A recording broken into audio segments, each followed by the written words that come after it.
Hello বন্ধুরা, নমস্কার। আজকে এক জায়গায় একটা অন্নপ্রাশনের কাজ ছিল। তো বন্ধুরা, অন্নপ্রাশনের কাজটা দুপুরে খাওয়া। তো আমরা সকালবেলায় আই করছি। সকালবেলা এসে রান্না বয়ে দিছি বন্ধুরা। তো এখানে রান্না বান্না চলছে। তো তো বন্ধুরা, মাছটি বাইক জ্বালাইতেছি। এই মাছ বাজতেছি প্রায় 150 থেকে 200 লোকের খাওয়া।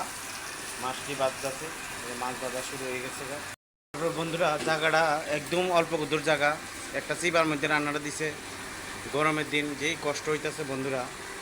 তো এইখানের মধ্যে কাবলি বুট দিয়া, মাছের মাথা দিয়া, সবজি দিয়া বন্ধুরা ঘন্টইব। তো এখানে মাংসের আলুটা কাটা হয়ে গেছে গা। মাংসের পেঁয়াজ, মাছের পেঁয়াজ আর মশলাপাতি সবই বাইটটা লাগছি। এখানে সব রেডি করে রাখছি। তো বন্ধুরা, তারপরে বন্ধুরা মালিক কইতেছে মাছের তেলটা খুবই ভালো, মাছের তেলটা করে লাইতাম। তো মাছের তেল লেগে এখানে বেগুন কাটা হইতেছে। বেগুন দেবো, আলুটি দেবো, মাছের তেলটা দেবো, দিয়ে সেটা একটা মাছের তেল করে নেবো। এখানে চাটনিটা বানিয়ে লাইছি বন্ধুরা। তো চাটনিটা বানিয়ে ঠান্ডার মধ্যে দিয়ে দিচ্ছি। ঠান্ডা হইলে টেস্ট। তো বন্ধুরা, আবুটা এখানে বইব। আবুটারে এখানে বইয়া দান দেবো সবাই। এখানে আবুটা বইব বন্ধুরা।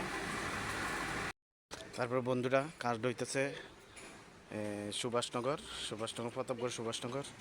তো বন্ধুরা, এই স্ট্যান্ডটা। আর এখানে ডাকিরা এখানে জায়গাটা খুবই কম। তো ডাকিটা এখানে সেটা বয়ে সেটা বাজাইছে। আর ঠান্ডা জল খাওয়াইবো, যেহেতু গরমের দিন। তো বন্ধুরা, ঠান্ডা জল খাওয়াইবো সবাই। এই হচ্ছে বাড়িটা। এই বাড়িটা একদমই ছোটো জায়গা, 1.5 ঘন্টার থেকেও কম। তো এই মধ্যে অনুষ্ঠানটা হইতেছে। তো বন্ধুরা, আশা করি ভালো থাকুন, আপনারা সুস্থ থাকুন। আশা করি ভালোই আছেন। তো ভালো থাকবেন, একটু দেখবেন ভিডিওটা বন্ধুরা।